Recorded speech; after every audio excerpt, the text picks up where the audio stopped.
Students, जैसा मैंने पिछले वीडियो में बताया कि हम लोग इकोनॉमिक्स से स्टार्ट करेंगे। झारखंड जेपीएससी जो मुख्य परीक्षा है उसका जो पेपर 5 है उसका पहला टॉपिक है राष्ट्रीय आय। तो हम लोग वहीं से स्टार्ट करेंगे क्योंकि इकोनॉमिक्स कहीं ना कहीं थोड़ा सा स्टूडेंट को परेशानी में डाल रहा है। बहुत लोगों से मैंने पूछा तो उन लोगों ने बताया कि मैम सबसे टफ इकोनॉमिक्स लगता है। तो ऐसा कुछ भी टफ नहीं है, इसमें एकदम सिंपल जो इंडियन इकोनॉमी है और डे टू डे लाइफ में जो आप इकोनॉमिक्स से जुड़े टर्म्स जो देखते हैं, जो समझते हैं वही पढ़ना है। इसमें आपको अर्थशास्त्री नहीं बनना है। तो चलिए इसकी शुरुआत करते हैं। ठीक है, तो जो पहला टॉपिक है वो राष्ट्रीय आय। अच्छा, कभी आप लोगों ने सोचा है कि जो राष्ट्रीय आय है उसको राष्ट्रीय आय क्यों कहते हैं? देश की आय, नेशनल इनकम, इसमें एक वर्ड जुड़ा हुआ है नेशनल। कंट्री नहीं जुड़ा है, कंट्री नहीं कहते, देश नहीं कहते। जब भी हम लोग भारत को प्रेजेंट करते हैं तो हम लोग देश बोलते हैं, भारत देश। ठीक है, तो इसमें नेशनल वर्ड है। क्यों है? तो इसको हम लोग और आगे समझ पाएंगे, जो आगे इसका कॉन्सेप्ट है। और नेशनल इनकम को समझने से पहले उससे रिलेटेड जो भी टर्म्स है, जो भी शब्दावली है, जो वर्ड्स है, उसको अगर हम पहले समझ लें तो नेशनल इनकम समझने में और भी आसानी हो जाता है।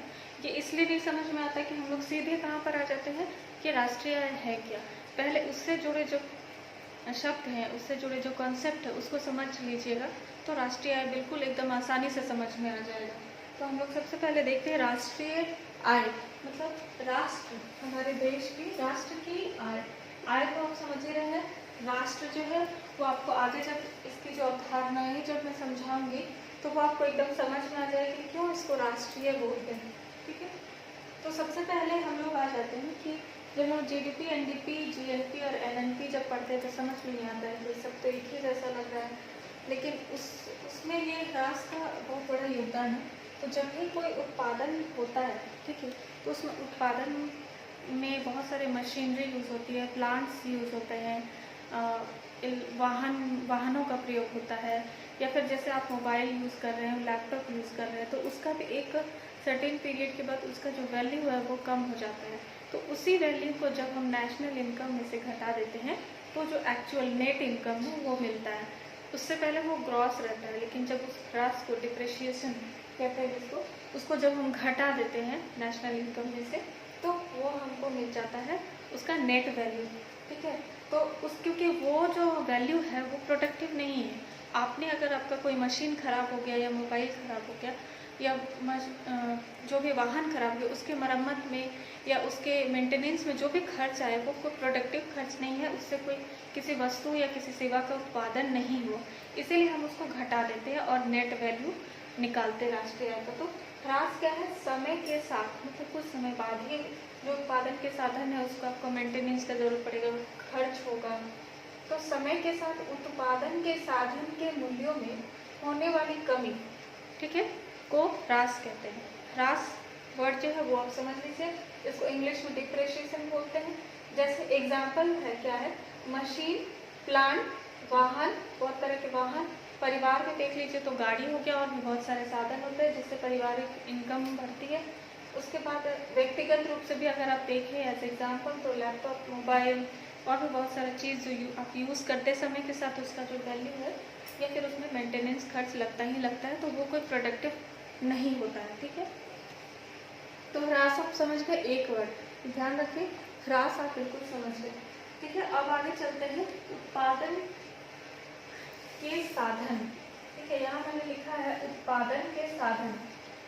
ठीक है, उत्पादन के साधन मतलब जो हमारे सिलेबस में जो लिखा हुआ है एक वर्ड है नीचे में, कारक लागत। इस वर्ड को भी समझना बहुत ज़रूरी है।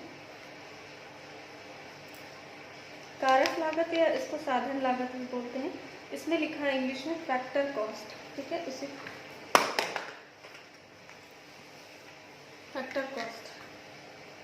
तो उत्पादन, जब भी हम लोग किसी चीज़ का भी उत्पादन करते हैं तो उत्पादन के बहुत सारे साधनों का प्रयोग करते हैं।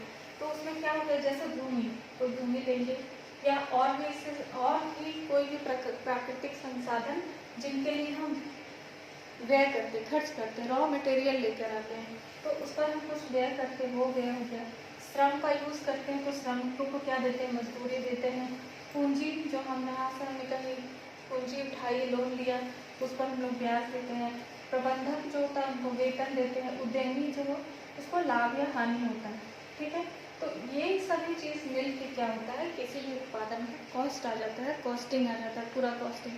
जैसे कहते हैं ना कि मेरा इस पर इतना कॉस्टिंग आया, तो वो सारा कॉस्ट हो जाता है। न सिर्फ कॉस्ट, फैक्टर कॉस्ट, साधन लागत में क्या होगा, अगर किसी ने अपनी कंपनी खड़ी की और कोई उत्पाद बनाता है तो सिर्फ वो ऐसा तो नहीं कि जितना उसका कॉस्ट लगा बस उतना ही पे वो आगे बढ़ा देगा अपना उत्पाद, नहीं, उस पर वो अपना प्रॉफिट जोड़ेगा। तो फैक्टर कॉस्ट क्या होता है, कॉस्ट प्लस प्रॉफिट, ठीक है। उस पर जो अपना जो प्रॉफिट वो ले रहा है वो यही उसका cost plus profit factor cost हो गया, जिसको FC ऐसे डिनोट करते हैं, ठीक है। यही हो गया आपका फैक्टर कॉस्ट, यानी कि साधन लागत या इसको कारक लागत भी बोलते हैं। तो दो चीज़ आप समझिए, ह्रास और साधन लागत। तीसरा आ जाते हैं बाजार मूल्य या मार्केट प्राइस। मार्केट प्राइस क्या होता है, उपभोक्ताओं को जिस मूल्य पर वस्तु मिलता है, जिस मूल्य पर मुझे ये मिला, जिस मूल्य पर आपको जो मोबाइल मिला, वो आपका क्या मार्केट प्राइस है। और मार्केट प्राइस में क्या होता है, ये कॉस्ट प्लस प्रॉफिट तो रहेगा ही, इसको हम लोग घटा नहीं सकते। जो उसका कॉस्टिंग आया है और जिसने बनाया उसका जो प्रॉफिट है वो एडेड रहेगा, प्लस इसमें इनडायरेक्ट टैक्स जो सरकार लेती है आपसे GST के रूप में, वही हो गया इनडायरेक्ट टैक्स, इसमें ऐड रहेगा मार्केट प्राइस में। और सब्सिडी जो है वो माइनस रहेगा।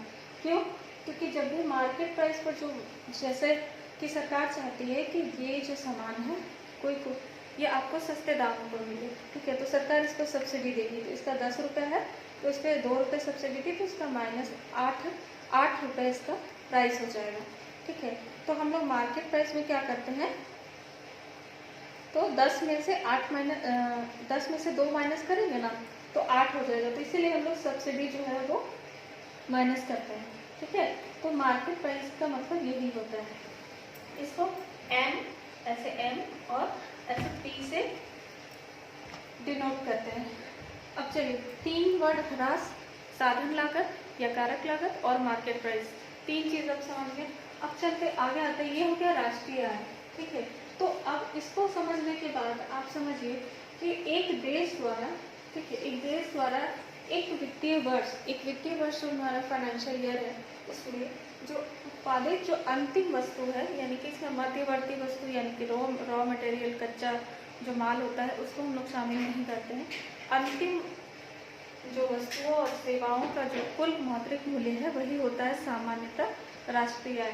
लेकिन अगर इसको, इसकी अवधारणाओं को अगर हम देखें, ठीक है, जो सिलेबस में है कि राष्ट्रीय आय की अवधारणाएं, तो अवधारणाएं अगर देखें तो क्या क्या है, GDP, शुरू में देखिए आप 2-4 तरह की अवधारणा, GDP, NDP, GNP और NNP, ठीक है। GDP क्या है, ग्रॉस डोमेस्टिक प्रोडक्ट, ग्रॉस मतलब कि एवरीथिंग, मतलब हर चीज़ उसमें जोड़ दिया गया है। अब GDP क्या है कि भारत के घरेलू सीमा के अंदर, भारत का जो टेरिटोरियल एरिया है उसके अंदर जो भारतीय है प्लस जो विदेशी हैं, उन सभी के द्वारा जो उत्पादन किया जाता है वस्तुओं और सेवाओं का, उनका कुल मौद्रिक मूल्य जो है वो GDP कहलाता है। अब देखिए NDP, ठीक है, ये है ग्रॉस डोमेस्टिक प्रोडक्ट। अब इसको NDP, net domestic product, net value निकालने के लिए अब हम लोग क्या करेंगे, वही ह्रास जो होता है साधन के, जो उत्पादन के जो साधन है जो उसमें वो ह्रास हो रहा है, वो घिसता जा रहा है, उसको अगर जब हम GDP से घटा देते हैं तो हमें क्या मिलता है, net domestic product means NDP, ठीक है, NDP। इसको आप इस तरह से लिख देंगे। फिर आगे बढ़ते हैं GNP, ये बहुत इंपॉर्टेंट है। GNP, ग्रॉस नेशनल प्रोडक्ट, यहीं पर आपको ये नेशनल वर्ड समझ में आएगा।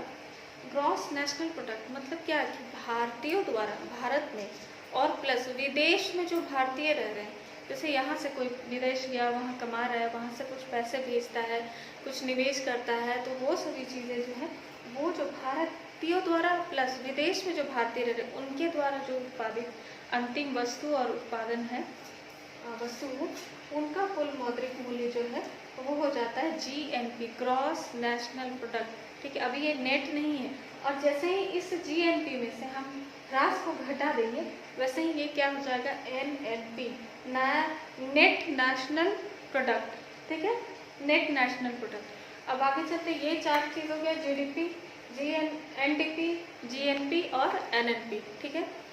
उधर 3 और इधर 1 4, तो 2 तो आपको एकदम समझ में आ रहा है। दो में से एनडीपी में से हम जीडीपी में से ह्रास घटा दे रहे तो एनडीपी मिल जा रहा है, और जीएनपी में से हम ह्रास घटा रहे तो एनएनपी मिल जा रहा है, ठीक है। अब हमने जो पढ़ा मार्केट प्राइस प्लस साधन लागत, अब हम लोग क्या करते हैं, इन चारों को ना, इस पर भी मार्केट प्राइस पर भी इसकी गणना करते हैं कि जीडीपी जो है वो मार्केट प्राइस पे कितना निकल रहा है, ठीक है। हमारा जो अंतिम वस्तु और सेवा का जो उत्पादन हुआ है, अगर हम उसका जीडीपी देखें मार्केट प्राइस पर तो वो हम निकाल सकते हैं आराम से, उसका जो मार्केट वैल्यू उसके अनुसार से। अगर उसको घटा के एनडीपी में लाते हैं फिर उसका भी मार्केट प्राइस देख सकते हैं, फिर जीएनपी को भी हम मार्केट प्राइस पर देख सकते हैं, एनएनपी को भी मार्केट प्राइस पर देख सकते हैं, और जीडीपी को फैक्टर कॉस्ट पर भी, एनडीपी को भी फैक्टर कॉस्ट पर, जीएनपी को भी और एनएनपी को भी। इसका मतलब क्या हुआ, GDP at market price, NDP at market price, GNP eight market price, NNP eight market price, और ये चारों फिर फैक्टर कॉस्ट में। मतलब राष्ट्रीय आय की 8 अवधारणाएं हैं। जब भी आप लिखेंगे तो लिखेंगे सामान्यतः राष्ट्रीय आय की 8 अवधारणाएं हैं, ये 8 का नाम लिख दीजिए, या आप इस तरह से भी लिख सकते हैं, जीडीपी एट मार्केट, एनडीपी, ऐसे शॉर्ट में। और अगर नहीं लिखना चाहते तो ऐसे डायग्राम बना दीजिए, ऑप्शन बहुत सारा है, ऐसे डायग्राम बना दीजिए। लेकिन इन 8 में क्या है, जो एनएनपी एट फैक्टर कॉस्ट, ठीक है, साधन लागत पर शुद्ध राष्ट्रीय उत्पाद ही हमारा एक्चुअल में नेशनल इनकम है। अब साधन लागत पर शुद्ध राष्ट्रीय उत्पाद, देखिए राष्ट्रीय आ गया ना यहाँ पे, राष्ट्रीय मतलब कि यहाँ पर जो लोग हैं भारतीय हैं और विदेशों में जो भारतीय हैं, इन भारतीयों के द्वारा, इन विदेश में हम जाते तो वहाँ पे क्या नेशनलिटी, आपकी नेशनलिटी क्या है, तो हम लोग नेशनलिटी को प्रायर में रख रहे हैं, इसीलिए यहाँ पे राष्ट्रीय आय बोलते हैं, ना कि देश की आय या कुछ अदर। तो इसीलिए साधन लागत फैक्टर कॉस्ट पर, ठीक है, फैक्टर कॉस्ट ना कि मार्केट प्राइस, साधन लागत पर शुद्ध मतलब नेट नेशनल प्रोडक्ट ही हमारा एक्चुअल में नेशनल इनकम है। और ऐसे इसको गणना करना है तो आप इस तरह से, और भी 7 तरीके हैं, और प्लस ये 1 8, मतलब कि एक्चुअल जो क्या हो गया एनएनपी एट फैक्टर कॉस्ट, यही आपका एक्चुअल में नेशनल इनकम है, ठीक है।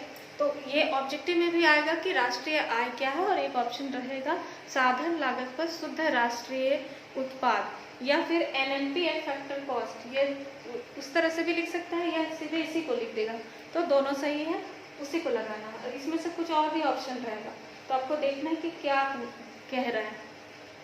और एक और है, क्या है, जीएसडीपी और है एनएसडीपी, मतलब gross state domestic product, state का किसी भी, जैसे Jharkhand net state domestic product, मतलब जीएसडीपी में से ह्रास जो है उसको घटा दिए तो आपका एनएसडीपी आ गया, नेट स्टेट डोमेस्टिक प्रोडक्ट। अब आगे चलते हैं, ये चारों, इधर 3 और इधर ये 4, ठीक है, समझ गए। और ये सबसे इम्पोर्टेंट 8 अवधारणाएं हैं, इसको लेके आगे मापन की क्या क्या विधि है, 3 विधि है मापन की, उत्पाद विधि, आय विधि और व्यय विधि।